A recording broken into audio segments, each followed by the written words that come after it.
Alô, alô, sejam todos muito bem-vindos. Saúde e Soluções na tela da Band, sempre às terças e quintas, de 8 às 9 da manhã.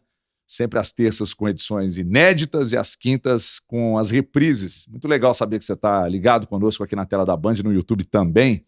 A gente fala de saúde, problemas e traz muitas soluções. Recebemos o Dr. Plínio Mendes, neurocirurgião funcional. E hoje o assunto é muito interessante. Eu queria chamar a sua atenção e pedir para que você permanecesse conosco ligado aqui na tela da Band, porque hoje o assunto é dor. Aliás, dores. Várias delas. Todo mundo sente. E eu acho importante que você que está em casa sinta a dor, porque quando não tem dor, é um problema. Doutor Plínio, um prazer recebê-lo aqui. Tudo bem, doutor? Prazer, Everton. Doutor, eu disse isso aqui e eu queria que agora viesse da boca de um especialista. Doutor Plínio Mendes é cirurgião funcional. O assunto é dor e ele é especialista, inclusive com certificação do Instituto Mundial da Dor. Aliás, o currículo do Dr. Plínio está aparecendo aqui, é muito vasto, e a gente vai mostrando aqui as especialidades do doutor. Se não sentir dor é um problema? Algumas vezes sim. É o seguinte, a dor ela é um mecanismo de defesa nosso, é um sinal de alarme para várias doenças, né? Quando a gente não tem dor, dependendo da doença que você estiver sendo acometido, você vai ter um problema muito grave ali na frente. Quando a gente tem uma dor aguda, ou seja, uma dor que inicia rapidamente, ela é um aviso, como por exemplo um infarto, uma apendicite, diversas outras situações, uma hemorragia intracraniana, uma cólica renal. Isso chama um alerta, às vezes antes de acontecer outras coisas mais graves, né? Então a gente precisa sentir dor. A gente só vive, em alguns aspectos, porque a gente sente dor e procura assistência médica no momento adequado. Existe uma síndrome rara chamada insensibilidade congênita à dor, onde o paciente não sente dor nenhuma. No entanto, a dor ela tem um limite, né? Um limite onde ela vai te ajudar e um limite a partir de quando ela passa de um sintoma para uma doença. Como assim? Toda dor que ela persiste por muito tempo que eu digo, por mais de 3 meses com dor persistente, é chamada de dor crônica. E essa dor tem um tratamento específico, né? E é mais ou menos nisso que a gente vai conversar bastante aqui hoje. Quais são as dores mais comuns? A dor mais comum que existe é a cefaleia tipo tensão. É um nome de um tipo de cefaleia. Existem mais de 200 tipos de cefaleias, de dor de cabeça diferentes. A mais comum de todas, que coincidente é a causa de dor mais comum que existe, é a cefaleia tipo tensão. Mas não necessariamente é a dor que mais tira a pessoa, não é necessariamente a dor que mais gera incapacidade na pessoa, que mais tira ela do ambiente social.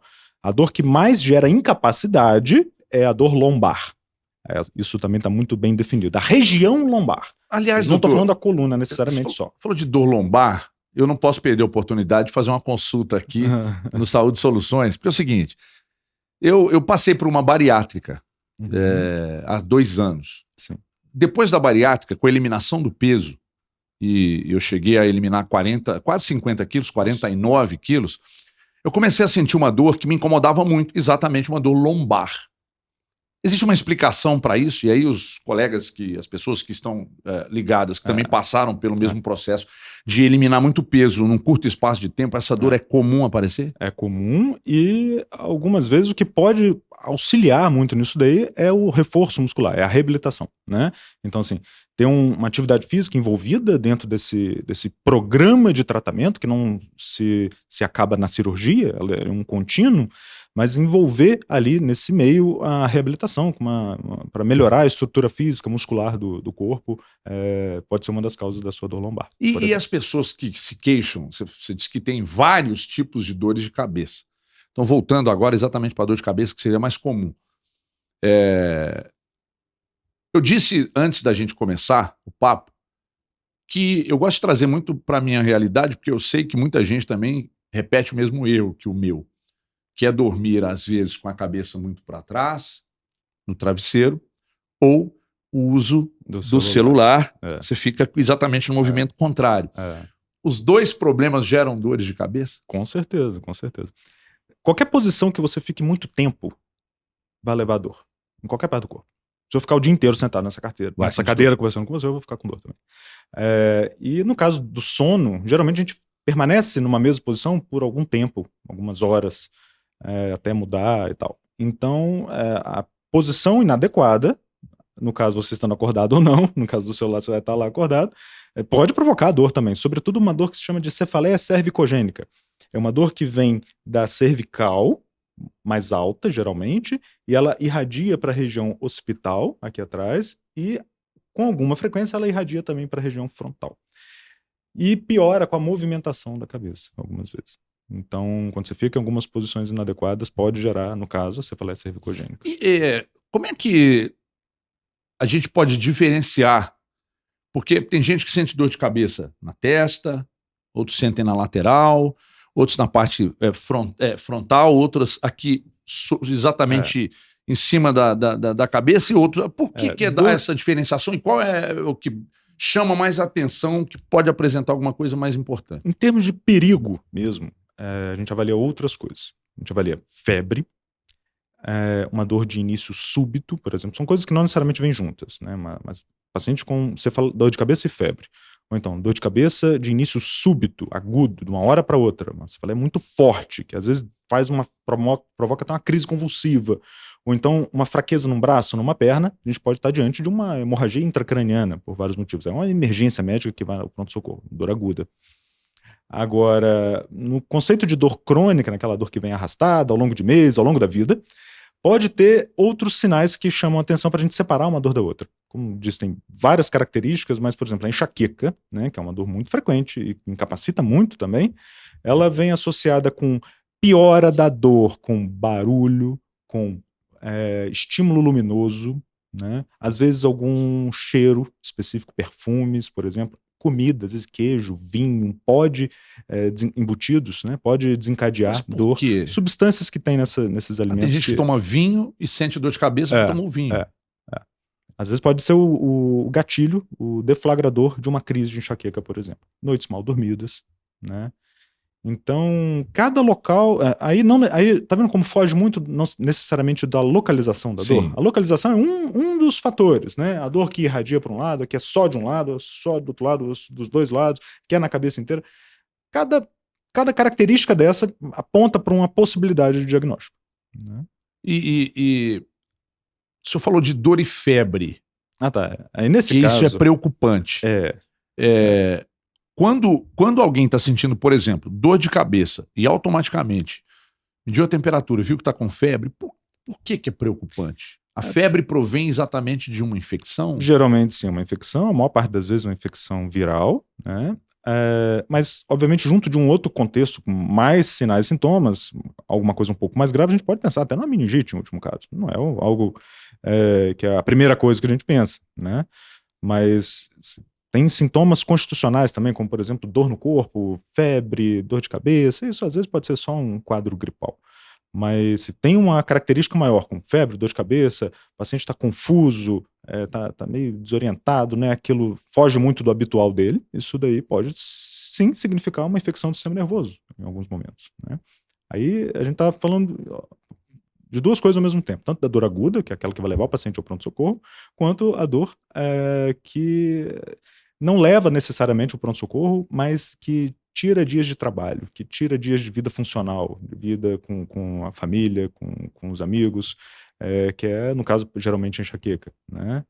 Pode também levar ao pronto-socorro, mas não é o mais comum. Só quem sente dores frequentes, dores de cabeça, que é impressionante como isso tem ligação com o humor, né? Tem, demais. Eu tenho uma irmã que sentia muitas dores de cabeça há alguns anos. E muda o humor. Mudava demais o humor, extremamente mal-humorado, exatamente por causa da dor, e se incomodava com tudo, como você disse, a luminosidade do barulho e uma dor persistente. Só medicamento para resolver? Num primeiro momento, é medicação, o tratamento. Mas só vou voltar um pouquinho, quando você falou a questão do humor, que a dor ela tem 3 dimensões, vamos dizer assim. Uma é a sensitiva discriminatória, que é aquela que a gente fala, a dor é aqui, é ali, é assim, é assado. A outra é no aspecto emocional, né, que pode interferir na dor. Por exemplo, um paciente que está sentindo dor e está com medo daquela doença, pode ser que ele vai sentir mais dor por causa disso. Ou então a dor, às vezes, pode tirar o humor da pessoa mesmo, porque ela é um sentimento, em última análise. E ainda um outro aspecto que é a questão cognitiva. quando aquela pessoa que sente uma dor, mas ela, às vezes, está muito relacionada a algumas crenças religiosas também, onde ela vai falar assim, nossa, minha doença é muito grave, não tem nada que pode melhorar a minha crenças dor. religiosas? Às vezes ela tem uma dor, que ela tá achando que aquela dor é mais grave do que é, na verdade, Entendi. e ela vai falando que, nossa, minha dor é muito grave, minha doença é grave, nada vai melhorar minha dor. Isso vai jogar lá para baixo e a dor vai piorar. Entendi. E o oposto acontece. Por isso que eu falo que a questão de crença religiosa muitas vezes ajuda também dentro do tratamento. É mesmo? Sem dúvida. O tratamento ele passa de medicamentoso para o biopsicossocial, ou seja, do ponto de vista molecular, que a gente vai dar substâncias que vão aliviar, vão desencadear reações químicas no corpo para melhorar aquela dor. Do ponto de vista do apoio psicológico que esse doente tem que ter, e o social, que é de tentar botar ele no jogo de novo da vida, com a convivência social. Então isso tem relação demais com a melhora do paciente? Muita. Alguns têm um impacto maior, outros um impacto menor, mas só esse exemplo da sua irmã já mostra muito, assim, no sentido de que como que a dor tira o nosso humor totalmente. E às vezes um paciente que já é mais deprimido, ele pode sentir mais dor. E a dor pode piorar a depressão dele, porque vai levar uma frustração, que ele não vai conseguir fazer as coisas que ele fazia antes. Então é um conjunto muito grande. Interessante isso. Por isso que muitas vezes até para o tratamento precisa de uma equipe. Né? Precisa de uma equipe que vai ter gente que vai abordar todos esses aspectos. Então quer dizer que se a pessoa sente uma dor e ela amplifica essa dor através de um, eu não sei se posso chamar de pensamento negativo, né? Cada um tem um tipo de comportamento. Então, de fato, vocês estão vendo só a importância? É que nem todo mundo é otimista. Nem todo mundo consegue dar bom dia para samambaia todo dia. Né? Mas é importante se apegar a algo voltado para o otimismo para também se livrar do problema, das dores. O vício de um médico eu acho muito interessante. Porque... Isso com alguma frequência é jogado de lado. Mas às vezes o que o doente está precisando, o paciente está precisando é esse apoio. Olha que coisa interessante, porque ao longo... eu gosto sempre de trazer as coisas, como o Ale Oliveira, que trabalha comigo, sempre diz, para o meu reality. Porque quando a minha mãe teve câncer, em 97, o médico que cuidou da minha mãe, óbvio que eu não vou citar o nome dele aqui, teve um momento da situação da minha mãe que nós nos apegamos muito à parte religiosa, não. Espiritual, né? Porque ali nós recebíamos visitas de pastores, de pessoas voltadas para religiões de matrizes africanas, padres. As pessoas visitavam os hospitais e aí faziam suas orações e nós respeitávamos, todos nós respeitávamos muito todas elas. E aí um dia eu me lembro que eu disse para ele assim, doutor fulano, a gente pode acreditar em milagre? E ele disse para mim, nem milagre vai dar jeito. Eu falei, meu Deus, agora estamos realmente perto do fim da minha mãe. E que de fato aconteceu. Pouco tempo depois ela teve uma melhora considerável e depois, onde ela sentia muitas dores e a morfina aliviava e daqui a pouco as dores eram tão intensas que a dose de morfina foi subindo tanto que ela começou a ter alucinações e aí daqui a pouco ela acabou tendo uma melhora considerável, que a gente vibrou muito acreditando que o lado espiritual estava funcionando e ele chegou mais uma vez e meteu um balde de água fria na oportunidade e falou assim, olha, eu acredito que isso é só uma melhora momentânea e tal. Mas quando você diz sobre essa questão da importância de um otimismo em cima do problema, me remete muito a essa época. Uma ressalva de um otimismo com os pés no chão, né? Dá para colocar tudo nas mãos de Deus e acreditar que ele vai curar. Exatamente. Tudo, né? Assim, tem toda a contribuição, enfim, do seu otimismo em torno da recuperação, mas ciente de que é algo muito grave, por exemplo, e que talvez não vai vir, ou provavelmente não vai vir, mas que tem essa expectativa positiva dentro de uma realidade, com os pés no chão, para não virar depois ali uma frustração também na frente. Nesse caso, o médico ele não poderia falar assim, vai ficar boa, fica tranquilo. Ele também estaria mentindo. É verdade. Né? Por outro lado, esse equilíbrio aí, até para conforto da família, né, da paciente, deixar todo mundo unido e sem Quando você tira 100% das esperanças nesse sentido, é muito frustrante, né? O que você vai falar ali na hora com a sua mãe? Como é que vai ser? Como é que vai ser essa conversa? Aí volta um ponto, em especial, com relação à dor oncológica que você estava falando.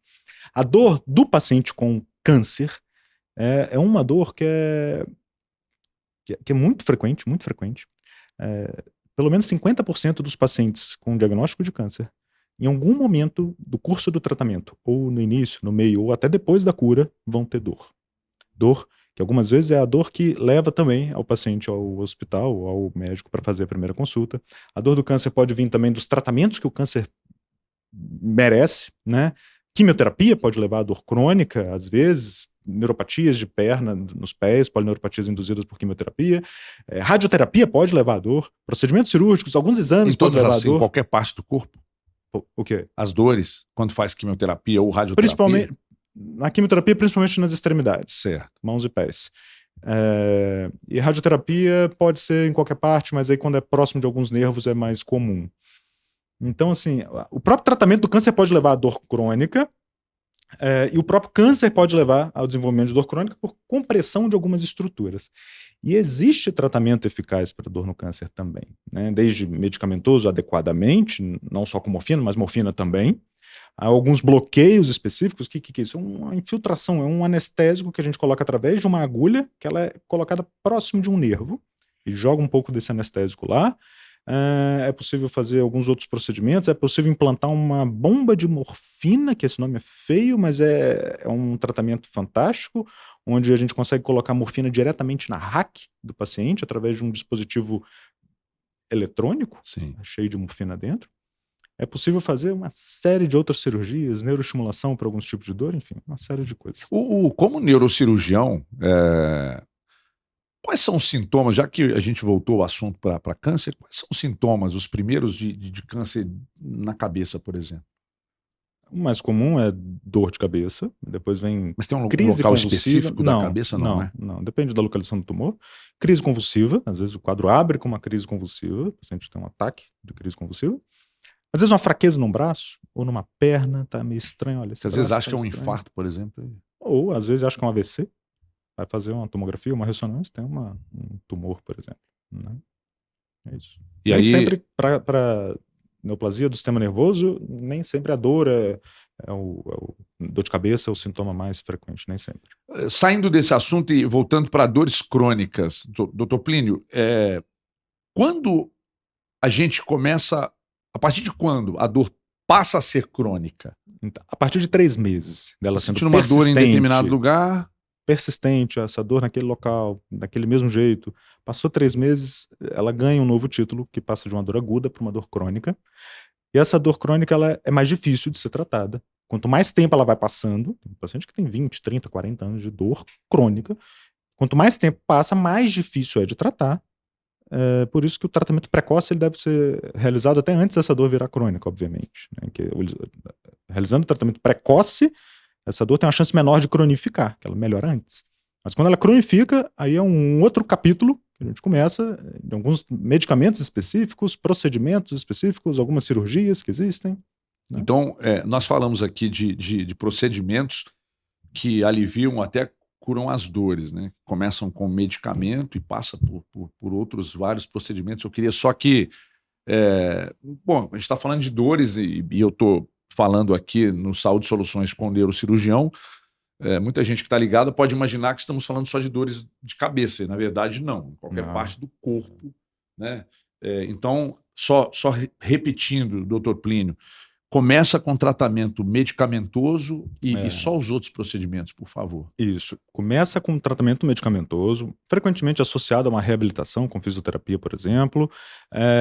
E em seguida a gente faz um bloqueio, por exemplo, se for o caso não tenha nenhum resultado com o tratamento medicamentoso sendo feito adequadamente, um bloqueio que é nada mais do que uma infiltração de anestésico com corticoide próximo de alguns nervos ou algumas articulações, que vão ajudar a aliviar a dor. E depois, caso o paciente continue ainda refratário, a dor persiste, melhora um tempo, mas não sustenta essa melhora, a gente pode lançar a mão de algum tratamento cirúrgico, que aí no caso é mais invasivo. De modo geral, em medicina a gente sempre vai do menos invasivo para o mais invasivo, com algumas exceções, aí a gente parte para um tratamento cirúrgico, às vezes, para alguns tipos de dor, mas tudo isso, existe uma indicação. O que é isso? É o motivo pelo qual você está propondo aquele tratamento. Não é qualquer dor que vai melhorar com morfina, por exemplo. Não é qualquer dor que vai melhorar com uma eu imaginava cirurgia. que a morfina tirava qualquer dor. Não tira. E existe medicação mais forte que a morfina também. A morfina é a mais famosa só. Né? Não existe... Qual é a mais forte? Atualmente em uso clínico, chama fentanil. É uma medicação que pode ser 100 vezes mais forte que a morfina. 100 vezes? Meu Deus. É bem mais potente, e por isso que tem casos selecionados. Eu tô com uma dor de cabeça aqui, opa, vou usar um fentanil ali. Você tá errado, não tá certo. E algumas vezes não vai melhorar. Então, eu vou chamar um intervalo. A gente entrou agora, o Dr. Plínio conduziu esse papo aqui para um lado que eu acho de fundamental importância nessa conversa. Automedicação. Tô com uma dor aqui, vai lá naquela caixinha de remédios ali. Farmacinha, né? Farmacinha de casa. Isso é muito sério, isso é muito importante. É o assunto que a gente vai começar a tratar na volta do intervalo. Então siga conosco no Saúde e Soluções. É um intervalo rápido, 3 minutinhos só, e a gente já volta. Até já.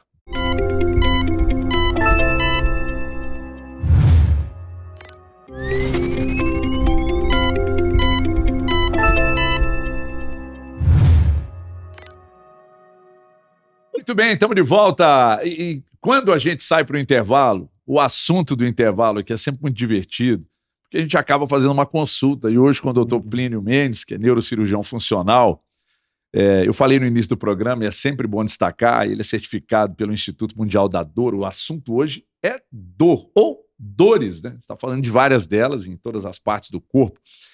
E sabe o que acontece? Todo mundo que tem uma dor vai lá na farmacinha de casa, né? E sem a pessoa entender ou imaginar que isso pode ser um erro e muito importante. Então vamos lá, falar com quem entende. Doutor Plínio, dorzinha de cabeça, aí apareceu uma vez, toma uma Neosaldina, um cefalito, apareceu 2, você repete a dose, 3, e aí você vai meio que se tornando um escravo do medicamento, sem investigar o que pode estar causando. Qual a importância de não se medicar e procurar um especialista? Isso é, de fato, perigoso e, infelizmente, nem sempre as propagandas ajudam a combater isso, né? Porque já fica até na cabeça, tomou não sei o que, a dor sumiu. É verdade. Tá com dor, chama A. É verdade. Né? Então, assim, já não ajuda. Fica na cabeça, já né? fala assim. Além da dor, fica a marca do medicamento. E qual que é o perigo disso? Onde é que está o problema em tomar um remédio para dor de cabeça? Se a pessoa tem uma dor de cabeça eventual, esporádica, mas é algo muito, muito, muito eventual, ela chegar e tomar um analgésico simples, como paracetamol, uma dipirona, por exemplo, não vai fazer problema nenhum. Uma coisa esporádica. No entanto, se isso tiver alguma regularidade, alguma recorrência, você começa a gerar alguns problemas potenciais. Para dor de cabeça em especial, existe um tipo que se chama cefaleia induzida por abuso de medicação. Se você toma muito remédio para dor, alguns tipos de dor de cabeça, isso vai gerar mais dor. Olha que interessante. E isso, algumas vezes, chega ao consultório o paciente que tem 2 dores. Ele tem a enxaqueca dele, tem uma cefaleia por abuso de analgésico. Então ele vai tomando medicamento, o medicamento vai ampliando. Então ele vai aumentando a dose, achando que o problema está na dose. 10 comprimidos por dia, 15 comprimidos. E a dor vai só aumentando. Uma salada. Aliás, não vai aumentando, aparece uma segunda dor. Uma segunda dor. Então se torna um outro. Então ele, ao invés de tirar um problema, ele acrescentou um problema. Outra automedicação muito comum, porque compra sem receita, é anti-inflamatório. Né? O uso indiscriminado de anti-inflamatório por um tempo prolongado pode levar a problemas renais graves, eventualmente até precisando fazer hemodiálise, aumenta risco cardiovascular, de doença cardiovascular, e o estômago vai sofrer. Anti-inflamatório tem alguns que são piores, alguns são piores para o estômago e outros é bom não falar nome, né, doutor? É melhor não falar nome. E outros que são piores para o coração. Então, por isso que a automedicação, sobretudo com alguns medicamentos, é um problema muito sério e que algumas vezes o paciente já chega com o problema, com a consequência desse problema. Então, é algo que tem que ser bastante ponderado Você não está proibido de tomar um analgésico comum, eventualmente numa dor esporádica, mas é entender, o esporádico é uma vez ao ano, 2 vezes ao ano, uma coisa que não está tendo uma recorrência. Até para você não perder o tempo para o tratamento eficiente. Às vezes você vai estar ali mascarando aquilo, e tem algo mais importante por trás que deveria ser tratado. Se você está tomando toda semana, por exemplo. É porque o problema persiste, então já merece um cuidado. E a gente não sabe o que é no caso da dor de cabeça. Na dor de cabeça a gente pode separar basicamente em 2 grupos, as primárias, as dores de cabeça primárias e as dores de cabeça secundárias. As primárias são aquelas que não têm nenhuma lesão estrutural, ou seja, não é um AVC, não é hemorragia, não é um tumor. As secundárias têm essas alterações, que algumas vezes pode cursar só com dor de cabeça também. Então, se você não diagnostica rápido, você pode estar deixando ali um tumor crescer, por exemplo, ou tendo algum outro problema maior. Porque em saúde, o tempo é muito valioso, né? Então, o diagnóstico precoce, você tem um problema menor, mais rápido, mais fácil, geralmente, para resolver. Quando você deixa o diagnóstico atrasar muito, e você vai diagnosticar só lá na frente, assim como para o câncer, por exemplo, a dor também fica mais difícil de ser tratada, né? Doutor, eu entendo a seriedade, o compromisso de não citar nomes de medicamentos, mas eu posso citar porque é algo comum no meio que eu convivo. As pessoas dizem assim: senti uma dor no joelho. Então o joelho doeu, nimesulida. Aí semana que vem doeu de novo, nimesulida. Mas aí toma se a dor está mais forte hoje, por exemplo, tomou e aí passou, mas aí semana que vem a dor voltou e tomou de novo e tal. Não especificamente o nome do medicamento, mas o risco de uma simples dor, quer dizer, não é simples, né? Dor no joelho que persiste e a pessoa vai tomando esses medicamentos com frequência. Mesmo porque tratam, às vezes, a dor de cabeça com esses comerciais de televisão aí, que pegam mesmo. É impressionante como uma campanha bem feita. Isso entra, assim como a dor na cabeça da pessoa, entra a campanha e a pessoa compra aquilo e deixa em casa um estoque desse medicamento. Mas esses para dores no joelho, essas dores periféricas e tal, me parece ser ainda mais importante, não? Muitas vezes a medicação é a mesma, inclusive, tanto para dor de cabeça quanto para essa dor no joelho, por exemplo. Então os riscos são os mesmos. Exatamente. De problemas renais, cardiovasculares. Mesma coisa. Aí a grande questão é a recorrência, né? Então, se a pessoa está precisando frequentemente, o que é o frequentemente? É todo dia? Claro. É toda semana? Também. É periodicamente durante alguns dias no mês? Sim, também. Também é um problema que merece um cuidado. Começa a ter uma rotina. Ela não sabe, ela não vai poder viajar, ela não vai poder sair sem um remédio na bolsa, por exemplo. Então é algo que tem que chamar atenção do ponto de vista comercial, sucesso, publicitário, sucesso, mas às vezes na questão de saúde ultrapassa o razoável, que tem que ser chamado a atenção. Nós falamos aqui no bloco anterior da questão de dormir com a cabeça voltada para trás ou o uso do celular, ou então, de repente, tá sentado na cama com a cabeça voltada para o celular, mas de olho na televisão aqui e tal. Então, como a gente falou de tudo isso, eu preciso entrar numa outra questão que acontece com muita gente, que é dormir e acordar com dor de cabeça. Sim. Uhum. Por que isso acontece e qual a importância de uma avaliação se isso também está acontecendo com frequência? Eu acordo com uma dorzinha de cabeça. Eu, por exemplo, dorzinha de cabeça, acordei, vou lá, meço a pressão, meço a glicose. E depois da minha cirurgia, obviamente que eu não tive mais problema com glicose nem com pressão. Mas se eu estou com uma dorzinha de cabeça, eu vou lá para conferir, para saber se está tudo ok. Se a pressão está 12/8, 12/7, que é hoje absolutamente comum, e a minha glicose também dentro do padrão, que é o ideal, tá tudo beleza. Mas pode ser de um alimento, pode ser do colchão, pode ser do travesseiro, uma noite mal dormida. Mais comum é músculo esquelético, ou seja, a dor cervical, que ela irradia para a cabeça. Então, está associado isso a travesseiro, às vezes a colchão. Muito comum as pessoas não trocarem, às vezes a pessoa esquece de trocar o colchão ou o travesseiro, principalmente o travesseiro, vira estimação algumas vezes. Então, isso tem relação. A posição que dorme também, para quem já tem uma dor com alguma frequência, a posição que a pessoa dorme pode aliviar ou pode piorar. Pacientes, por exemplo, com dor lombar, na região das costas, dormir de barriga para baixo geralmente é ruim. Geralmente esses se dão melhor com dormir de lado, independente do lado, de preferência com travesseiro entre as pernas, por exemplo. Pessoa que frequentemente acorda com dor de cabeça, às vezes pode ser que o travesseiro esteja muito alto e ela esteja dormindo fletindo a cabeça, por exemplo. Ou o contrário. Sim. Quando a pessoa enfia o travesseiro por debaixo das costas. Então, a ergonomia do sono é importante também para alguns tipos de dor. As pessoas desconsideram, né, doutor? Por vezes, né, e a gente falava disso aqui antes do programa, trata o travesseiro como algo de estimação e acha que colchão é para durar 20, 30 anos, quando, na verdade, isso tem uma influência muito importante na qualidade de vida, não é? Todo mundo que acorda com dor tem que pensar nessa parte do seu ambiente de sono. No entanto, alguns tipos de dor, em especial dor lombar ou algumas dores que a pessoa percebe que ela está acordando mais rígida, ela vai acordar, ela fica rígida e depois ela andando, ela fala que melhora um pouco a dor. Algumas dores nesse sentido podem estar relacionadas à dor reumatológica também, de origem reumatológica.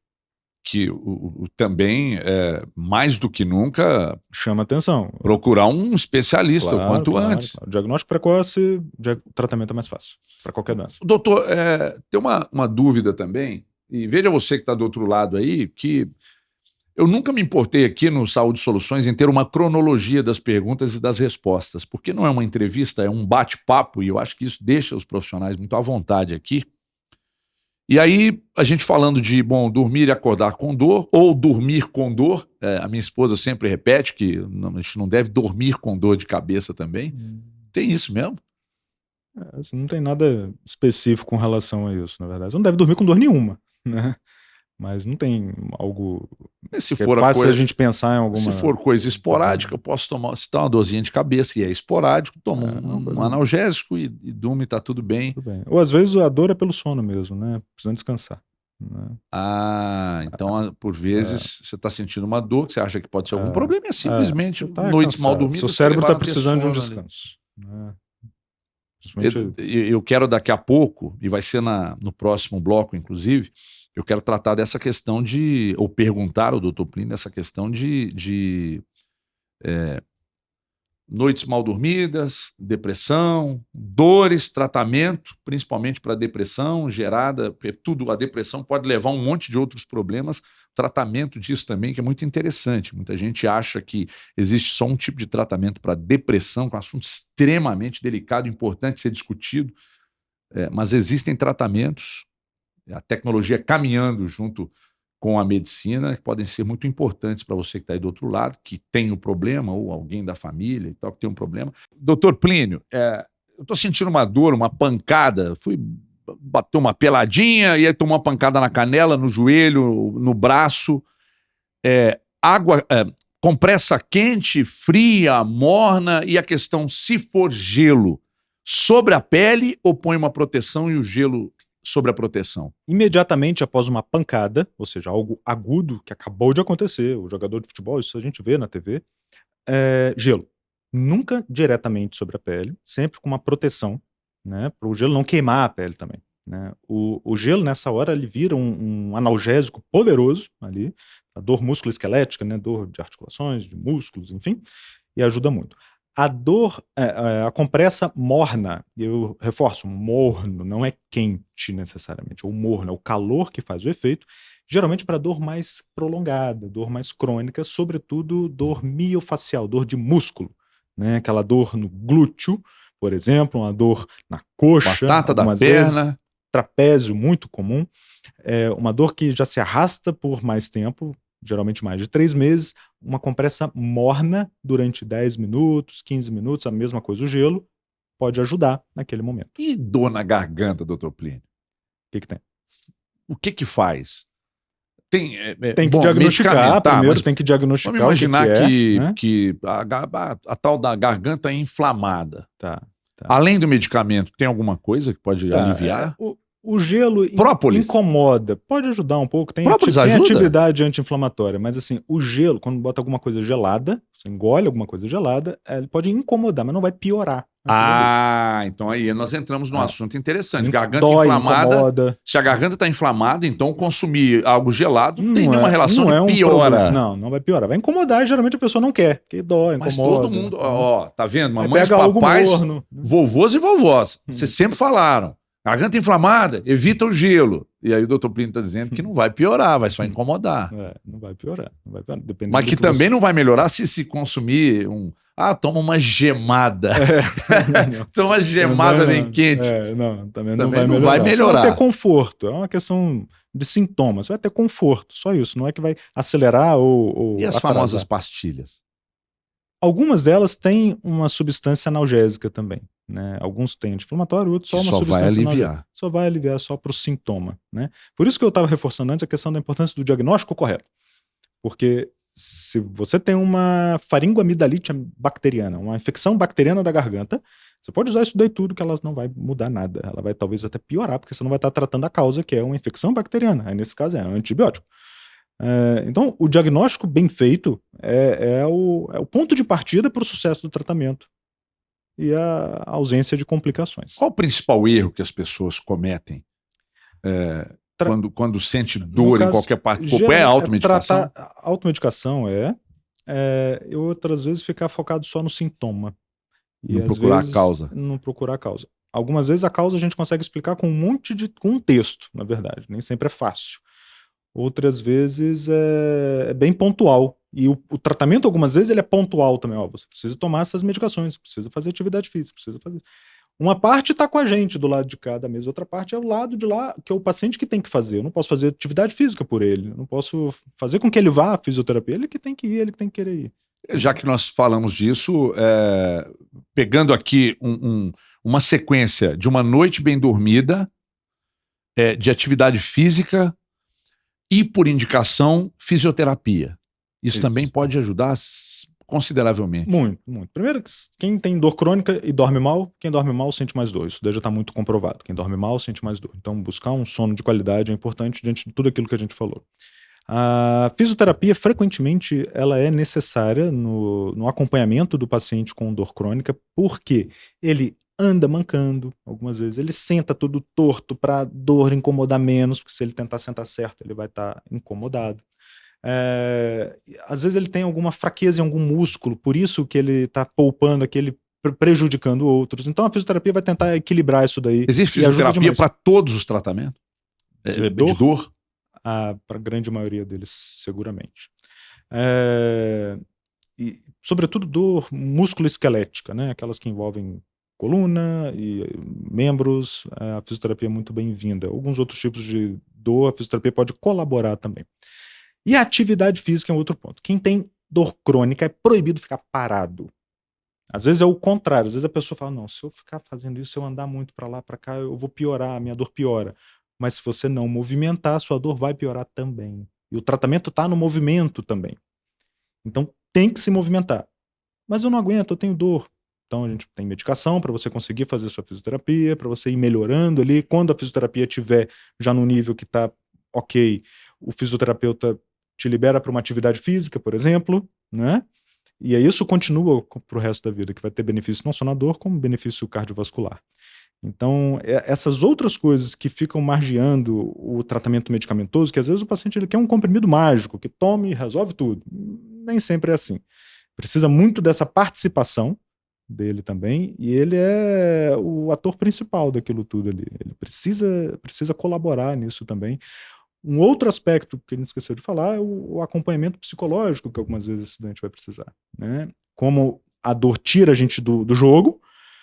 Poxa, ele estava acostumado a jogar bola, ele estava acostumado a sair com os amigos, ele estava acostumado a ter a convivência com os filhos, e está tudo limitado. Então ele precisa desse apoio psicológico, sem dúvida alguma. Sem dúvida alguma. A gente, por vezes, a gente dispensa, né, ou descarta, ou até despreza a importância desse trabalho psicológico. É mais comum desprezar. E hoje o pior de tudo isso, sabe o que é? Um psicólogo, um psiquiatra, um psicanalista, eles estudam tanto, e muita gente opta por um coach. Vocês estão vendo o tamanho do problema? Vocês estão vendo o tamanho do problema? É aquele cara que vai pegar o exemplo que ele teve na vida e vai querer implantar para milhares de pessoas, dizendo que não, se você seguir o que eu fiz, você vai ter o mesmo resultado. Você não vai acreditar nisso, né? Então procure um apoio psicológico sempre, que é muito importante, não tem vergonha nenhuma nisso. Daqui a pouco, na volta, a gente vai falar da questão da depressão, porque é um assunto que eu acho muito importante para a gente tratar aqui, porque a dor aliada e tratamentos, inclusive, que podem ajudar no quadro depressivo. Tudo isso na volta do intervalo, recebendo nessa edição de Saúde e Soluções, Dr. Plínio Mendes, neurocirurgião funcional. O papo está muito legal, mas ele segue ainda muito interessante no próximo bloco. A gente já volta.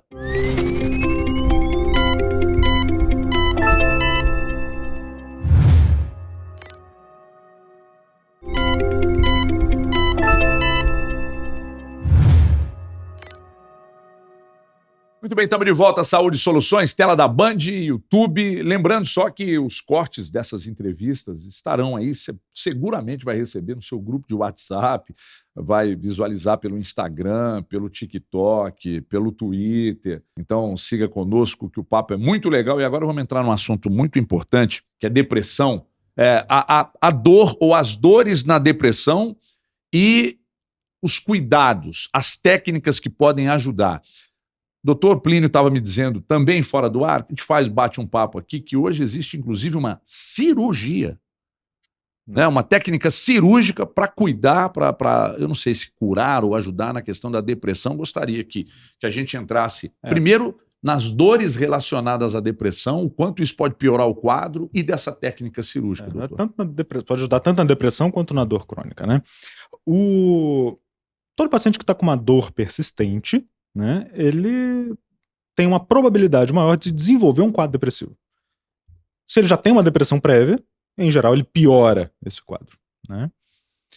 Depois que a gente faz todo aquele tratamento que a gente estava falando agora, medicamentoso, fisioterapia, a atividade física, o apoio psicológico, e quando está fazendo isso, não é para parar de fazer isso, e ainda assim está tendo muito sintoma, muita incapacidade, a gente pode lançar mão de opções intervencionistas, que são ditas. Então aí vem bloqueios, né, como eu disse, anestésicos, que você coloca uma agulha guiado por um raio-x ou um ultrassom próximo de um determinado nervo que tem a ver com a dor dele e injeta a medicação lá. Isso para dor, em quadros depressivos. Ou não necessariamente. Independente de ter depressão ou não. Entendi. Né? E quando a gente faz isso algumas vezes, se necessário, e o paciente, às vezes, ele sai dessa crise maior e fica melhor, às vezes com uma dor mais branda, que dá para tocar a vida numa boa. Às vezes a gente tem que fazer outros procedimentos, ainda assim percutâneos, ou seja, através de agulhas só, para ver se a gente consegue um resultado mais duradouro, mas às vezes mesmo fazendo isso tudo, a gente chega num ponto que olhou para trás, nossa, já fizemos isso, aquilo, e ainda não conseguiu. Às vezes tem uma resposta momentânea, porém não sustentada. Certo. Né? Dura aí semanas, alguns meses, volta de novo. A gente fica sempre buscando alguma coisa que dê um resultado mais de longo prazo. Existe uma técnica que se chama neuromodulação. O que é isso? Neuromodulação, no papo anterior aqui com o Dr. Marcelo Penholati, ele me falou de neuromodulação para casos de doença de Parkinson, onde ele coloca um eletrodo no cérebro através de exames de imagens, fazem uma fusão dos exames, localizam o ponto, tá vendo que eu aprendi? Localizam o ponto e aí vem com o eletrodo e ali, quando ele é ativado, a pessoa para de tremer. A depressão tem tratamento também com eletrodo? A depressão é possível fazer também. No caso, é possível também fazer para dor. Né? Tanto no cérebro, crônica. Tanto no cérebro quanto o eletrodo na coluna, na medula em especial. Sim. Independente do paciente ter depressão ou não. Né? Ah, entendi. Existe um outro segmento que é um tratamento específico para depressão refratária, tudo e todos, onde às vezes o psiquiatra pode sugerir a indicação, né, de fazer um tratamento cirúrgico com neuromodulação invasiva, que é um implante de um eletrodo cerebral profundo, semelhante ao que é feito com a doença de Parkinson, só que num outro alvo, num outro local do cérebro. deixando essa parte, falando apenas da dor, o paciente que tem uma dor persistente, sobretudo aquela que a gente chama de dor neuropática, que é a dor que é decorrente de um dano em nervos ou em um nervo, ele pode se beneficiar bastante de uma técnica que se chama neuroestimulação medular, que é um tipo de neuromodulação que é feita na medula. Como que a gente faz isso? A gente implanta um eletrodo, na semelhança daquele que é implantado no cérebro, só que tem uma conformação diferente. A gente implanta um eletrodo sobre a medula, e esse eletrodo ele tem um fio que liga a uma bateria, da mesma forma como é feito na doença de Parkinson. E essa bateria joga um estímulo elétrico em baixa intensidade, ninguém vai ficar sentindo choque, e esse estímulo ele tenta bloquear a transmissão da dor. Que passa sempre pela medula. Passa sempre pela medula. Qualquer dor que a gente tem, ela passa pela medula e chega no cérebro. Passa pela medula e chega no cérebro. Entendi. Então a gente bota um anteparo no meio do caminho para modificar esse sinal que está sendo enviado para o cérebro. Às vezes a gente consegue modificar bastante, então o paciente diminui muita dor. Às vezes a gente consegue modificar menos. E é um tratamento bastante interessante. É um tratamento que mostra resultados de longo prazo. Alguns pacientes mais, outros menos, mas ambos têm benefício. Não é para excluir nenhum outro tratamento prévio, esse é um detalhe. Não é um tratamento que vem para entrar substituindo medicação, substituindo fisioterapia. Não é para isso. Ele vem para somar nisso daí. Muitas vezes ele é um algo a mais que o paciente precisava para se sentir melhor. Gente, com tudo que eu estou fazendo, eu não estou sentindo um benefício tão bom. Quando a gente colocou o neuroestimulador, acho que ele completou isso daí. Agora eu estou tendo uma qualidade de vida melhor. Bom, então, você que está ligado no Saúde Soluções, atenção. Dores crônicas. Procurou um especialista, ele vai te indicar medicamento, etc., alguns procedimentos, e também a possibilidade de quem sente dores crônicas desse implante de um eletrodo que vai aliviar, o que pode aliviar. Né? Tem um aspecto interessante que é uma das poucas cirurgias que a gente consegue testar antes de fazer. Como assim? A gente faz um procedimento inicial, onde a gente só coloca o eletrodo e a bateria fica do lado de fora do corpo. Que interessante isso. Pluga ali e testa alguns dias para ver se o paciente alivia a dor dele ou não. E ele que vai falar se teve benefício ou não, tanto na intensidade da dor, quanto na funcionalidade. Olha, eu andava daqui até ali, eu já sentia dor, agora eu consigo andar um pouco melhor. Que interessante. Então, antes da cirurgia, dá para fazer um teste. Isso é muito bom. Não é obrigatório esse teste. Em algumas doenças, ele se torna mais importante do que em outras, mas é algo bastante interessante que consegue dar algum nível de segurança, né? E ele pode reproduzir, pelo menos, o início do tratamento. Depois que implanta de forma definitiva, ele reproduz bem esse início do tratamento. Doutor Plínio, é uma técnica acessível a quem trata pelo SUS? SUS, plano de saúde, só particular? SUS, só alguns centros de referência que tem, são pouquíssimos no Brasil. Aqui em Belo Horizonte, por exemplo, tem? Que eu saiba, não. Neuroestimulação medular, que eu saiba, não. Tem outras técnicas de neuromodulação, até doença de Parkinson, por exemplo, que existe pelo SUS em Belo Horizonte. Plano de saúde? Plano de saúde, sim. Existem regras, né? Existem regras da Agência Nacional de Saúde para o paciente se enquadrar naquilo ali e ser elegível para cirurgia. Não é um tratamento que é para todo mundo, é um tratamento que tem que ser muito bem selecionado, o paciente, para a gente tentar ter um benefício, de fato, no controle da dor dele. Não é incomum o paciente chegar com essa promessa na cabeça, ou que alguém falou, ou que leu em algum lugar, que, nossa, vai melhorar isso que eu preciso, mas você vai ver, não é o paciente que vai se beneficiar, ou ele ainda não fez o que precisava. É isso.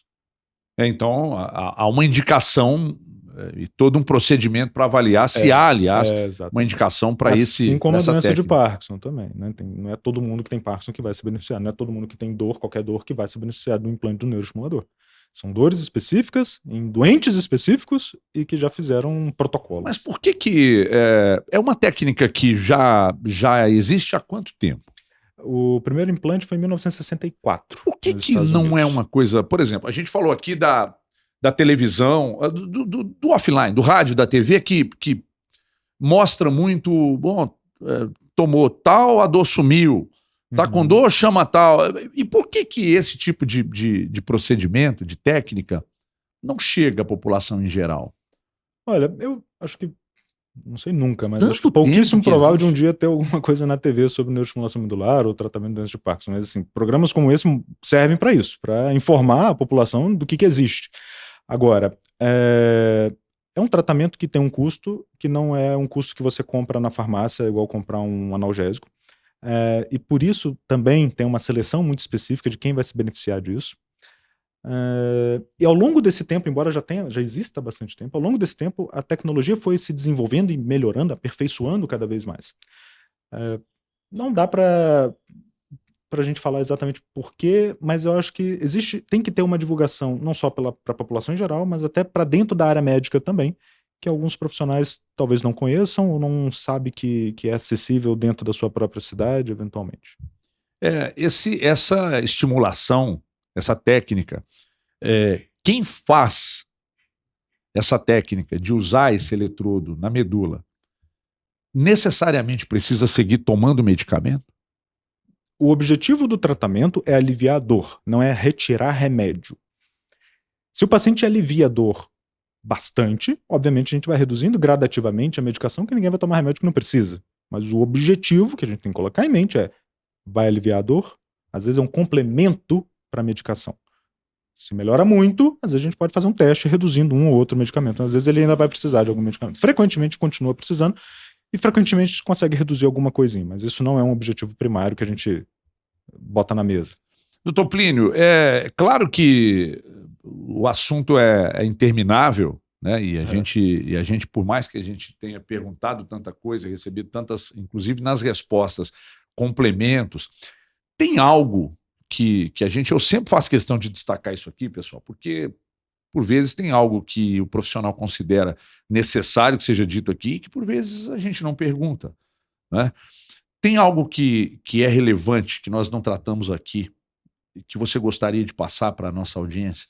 Sim, é aquele caso onde você que está ouvindo, está assistindo, sente uma dor que não está passando, ou não está reduzindo, ou o tratamento está sendo frustrante. Não entre naquilo que talvez você já tenha escutado, que você vai ter que acostumar com a sua dor. Isso não existe.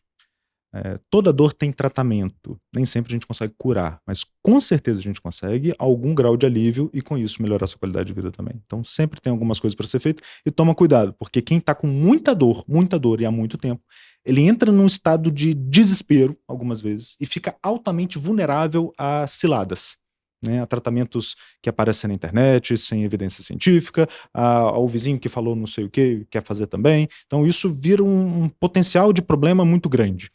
Então, assim, procure um especialista, alguém que realmente sabe o que está fazendo, siga aquilo, não faça um leilão indo para vários médicos buscando opiniões diferentes o tempo inteiro, siga um tratamento, faça atividade física, faça fisioterapia, busque fazer a sua parte também, não coloque tudo na mão do médico.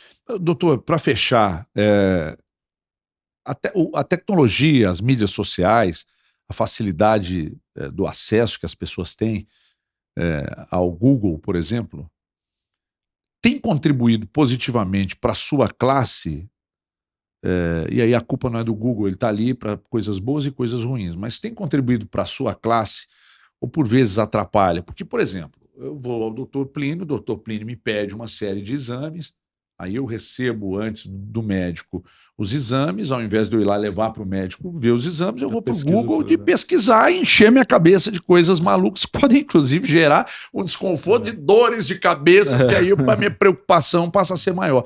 Isso tem contribuído de forma Por vezes positiva? atrapalha, e muito até. No entanto, se chegar com essas informações, olha, eu pesquisei no Google isso e isso com relação a esse resultado.